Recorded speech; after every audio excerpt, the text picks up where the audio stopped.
Hey everyone, it's Knute here again today, and I have a very exciting video for you. Well, actually, it might not be very exciting, but if it was me in your shoes dealing with this issue that I have dealt a lot with in the past, then I would probably be excited to watch this video. If you guys don't know me, I strive to be your biggest help in the online business world. So if you haven't already, go ahead and subscribe to me and follow for more. Even if this isn't your issue, I would still love to help you in the future, and you might see something that hits your funny bone on this channel. So go ahead and subscribe for more. All right, so you might have already been dealing with this for quite a while. Who knows? Hopefully not too long.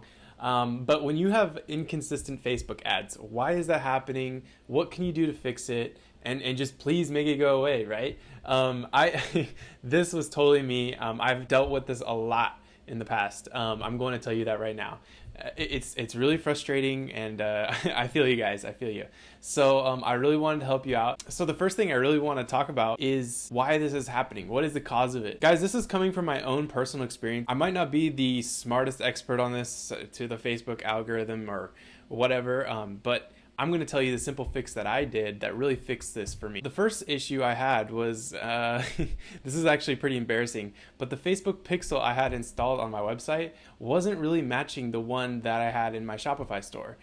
This was a couple different reasons why, but I was using an app called Kit at the time, and I was trying it out and testing it, and basically it put in a new pixel for me to use instead of the one I originally had implemented. So that just caused a lot of confusion with my pixel. If you haven't already, just double check if you've been using different pixels or you've been trying different apps. Please just get this stupid fix out of the way and just make sure that you're using the correct pixel. So that's number one. Number two, have you checked your audience sizes? Because a lot of times they're too small or too narrow, and that's why you're getting inconsistent results. Now, we all have good days and bad days, and I'll get into that more. But let me just tell you this, the audience size really matters. If you're going to have a broad audience, the chances of you having more consistent results skyrocket. I'm telling you this, that if you're not sure about your audience size and how big it is, please double check to make sure it's large enough to meet the criteria. If you guys are using a 1% lookalike and you're supposed to get 50,000 impressions per day and that audience size is only 500,000 big, I mean, that's going to run out pretty quickly. So you're going to exhaust that audience and you're not going to have anywhere else to go. So I would recommend using as many lookalike audiences as you can that are still effective in gathering new customers to your store. Guys, it's really tough to find this balance. It takes a little bit of testing, but I'm telling you, once you find it, it'll really pay off in the future. If you never test, you might not figure out what the real part of the issue is. Other things I'm going to talk about is just some quick Shopify errors that I've had in the past as well. There's kind of a couple other stupid ones that I've had.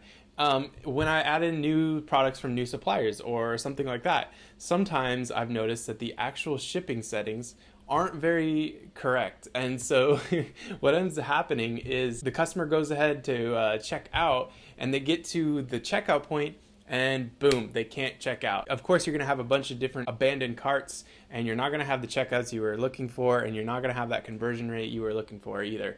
So I would definitely recommend validating your settings in shipping. Make sure all your products have a shipping zone and a shipping record set up. That way you can actually fulfill the products and the customers can check out. So it's very important to keep that in mind. The other thing I would say is make sure that you're not using coupons that are too extreme. I check out some stores, and sometimes, guys, it is kind of sad. They're running 40 or 50% off coupons, and then they're taking them off the next day. And that just kind of, I don't agree with the whole 40-50% off coupons in the first place. So, I mean, that's on them. But I would just say that this is not very smart. It's kind of damaging to your brand how much you're offering for that coupon. So, and I don't really see how it's sustainable either. I mean, if you're marking stuff up over 50% and then it's just kind of a mess. So I don't agree with it, but I also noticed that can definitely affect your conversion rate. So totally recommend checking your discount codes, checking your coupon codes, and making sure if you're using an app or a service that it actually is giving you consistent results and something that's sustainable and not damaging to your brand. Because let's say you're using an app, like sometimes I have a game actually on mine. When a customer puts in their email address, they get kind of like it's not a wheel, but it's similar to it, and it randomly chooses a value in between, say, 2% to 12%. So a customer can get something like that, or like a $5 off card or free shipping or something like that. So it really kind of depends. But one time I remember I had it accidentally set to 20 or 25%. So of course that just made my ads skyrocket. but in the end it wasn't very sustainable. This is a kind of a healthy balance. You have to find something that's sustainable, but at the same time it draws first-time customers in. First-time customers are very reluctant to buy something from your site, so let me reiterate, it's very important to have something, at least just something to entice them. Now, if you don't want to go with the coupon code route, that is totally fine. I totally agree with that, and I totally respect that. That is up to you, and a lot of brands do like to do that. For me, though, and for my particular audience, I find it very necessary to have something like that. And the last thing I want to talk about is just the nature of the business. Sometimes, guys, we have good days and bad days. Personally, my audience, I see the worst days on Thursdays and Fridays. Definitely Fridays are terrible a lot of times. I'll see pretty bad days on there. And it just really comes down to, just a few factors. What your audience is doing on those days. Are they hanging out with friends? Are they on their phones?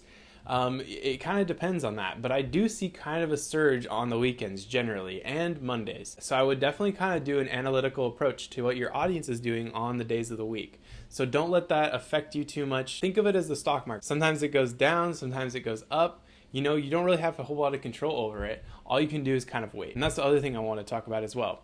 You have to wait on this. You have to be patient. If there's one thing I have learned about ads, is to be patient. So if you listen to all the other stuff I've said so far, please just be patient and wait it out. Guys, it will work for you. It will work.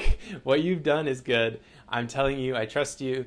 It will work. You just have to wait out the ads a little bit and trust in Facebook to do the optimization and trust the algorithm. Because a lot of times I have had ads that don't work for 4 or 5 days. And then all of a sudden, just boom, it works like that. So I don't know exactly why it takes that long sometimes, but I'm saying that just wait it out. That is the main thing you guys can do to be successful, and set a budget that's attainable for this. Don't put $1,000 per day if you can't go $5,000 without getting much purchases. You see, you have to choose an ad spend that's sustainable enough to get you through the learning phase, and that way you can continue on. If you guys like this video, please thumbs up and subscribe for more. I will be coming out with a lot of tutorials. I want to be your guys' best help, so I really appreciate the support. Thank you so much for watching this video, and have a great one. Bye.